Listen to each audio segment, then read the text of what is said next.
Today's episode is sponsored by DispatchExperts.com.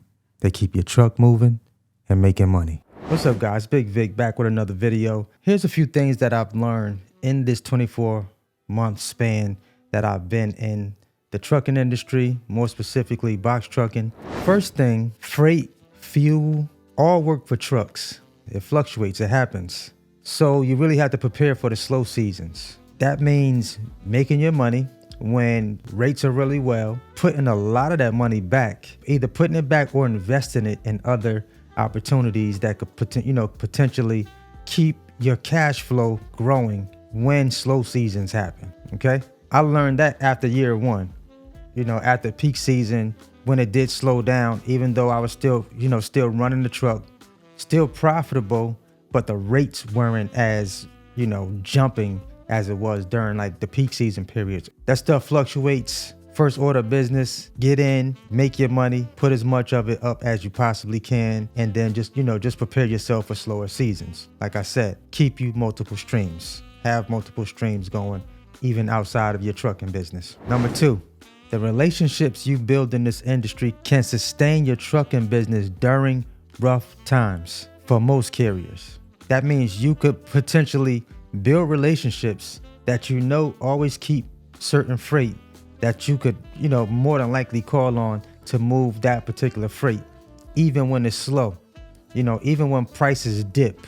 If you've already worked something out with that particular broker, with that particular shipper, you could still potentially be thriving during a slow season. This is why relationships are super, super important in the trucking industry. So continue to build rich relationships, lasting relationships. Stay professional. Stay professional. I'm gonna say that again. Stay professional. In other words, if you have drivers, let's say you do have drivers running your fleet and your drivers are pulling up with the pants halfway hanging down. Hopefully this is not the case, but if they were, that driver is representing your company with the potential relationship that you're currently building. So if you're not in your truck, if someone else is in your truck, that person is pretty much you. They're representing your business. Think about that as you're hiring drivers and the type of drivers that you're putting in your vehicles.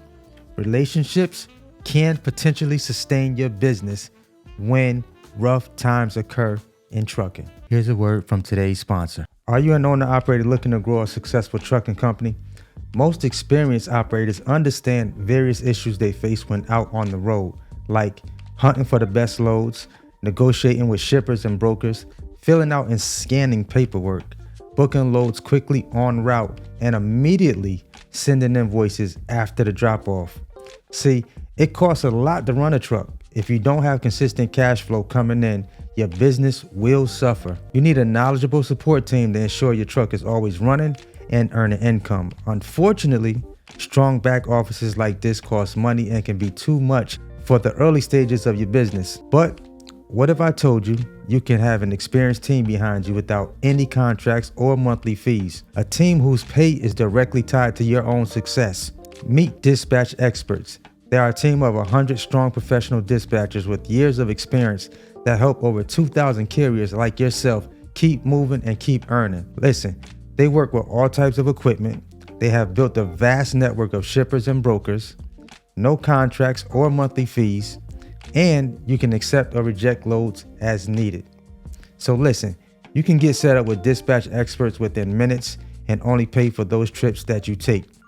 I will have a link down below in the description box that you guys can get set up with Dispatch Experts. For a lot of you guys that are new, a lot of you guys that have been asking me about a dispatching company, what dispatchers I've used. And I've always said since the very beginning of when I got in the business, I always kept a couple of dispatchers.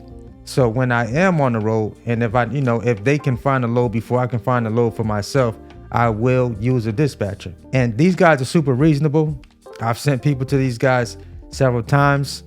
And if you're looking for a great dispatcher, I think you guys should tap in with DispatchExperts.com.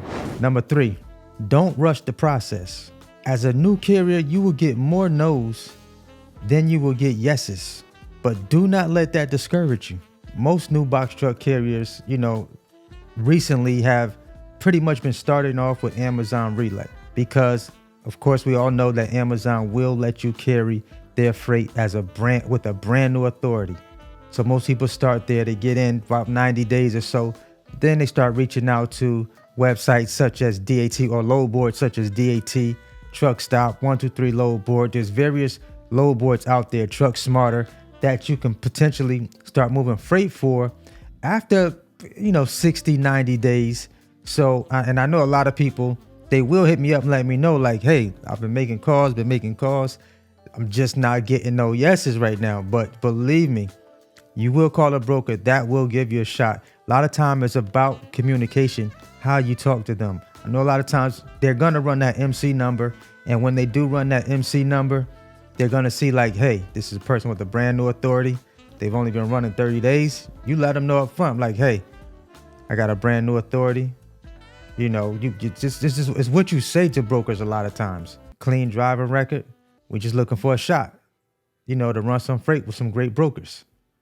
They may give you a shot. Also, let me know if y'all want me to drop like 5 to 10 brokers. I may do it on the short. I may drop 5 to 10 brokers on the short that will let brand new authorities move their freight. If y'all want to see that, drop it down below in the comments. Number 4, I've never rented a box truck, but after paying close attention to rates, fuel, and demand, I'd still choose financing or buying straight out as my option of starting in this business. Listen, rental companies have made a killing price gouging carriers with new authorities over the past year. Insane, but I'd still choose buying over renting any day of the week. If I can't finance, me personally, I probably would just work on building up my finances, work on building up my credit, still over renting, because just for me, the numbers have to make sense. And if the numbers don't make sense, there's no need to go and hook up with any rental company at all. Number 5, I've seen different carriers get very, very creative with their box trucks. Very creative. When was the last time you reached out to a company or a brand and said, hey, this is where our fleet travels to? Would you be open to having your business displayed on a mobile 26 feet of real estate? You got to get creative. You have to get creative with your business. You got to be willing to do what other people are not willing to do in order to be successful out here. It's a lot of real estate on the side of your trucks. A lot of real estate. Lastly, the best advice I could give a new person who is doing their research right now is take your time. Trucking has been around for ages. Some people use this as an opportunity to invest the money in other profitable streams of income. Have a game plan. Put away as much as you can. Invest wisely. And don't let nothing or no one stand in the way of your freedom. What's been your experience if you've been in a box truck a couple years, or if you've been in a year? What's been your experience as of lately in your business? Are you having success right now? Are things slow for you right now? Maybe some of you guys have dedicated freight. Maybe some of you guys have, contracts with certain companies. Everybody runs their business differently. And I know a lot of people by now definitely know not to depend on just one source of income for your truck. Let me know how it's going for you guys out there. Some of you guys that are new, some of you guys that have just gotten started. Are you booking loads? Are you getting a lot of no's? Are you getting a lot of yeses? What has been your experience like so far since you've been in the business? Drop the comments down below. Hope this video helps someone out. If it does, please give me a thumbs up. Subscribe to the channel if you haven't already, and smash that notification bell so that you'll be notified when I drop the next video. Till the next time, always hustle, never stop growing, and I'll see you guys in my next video. Let's eat.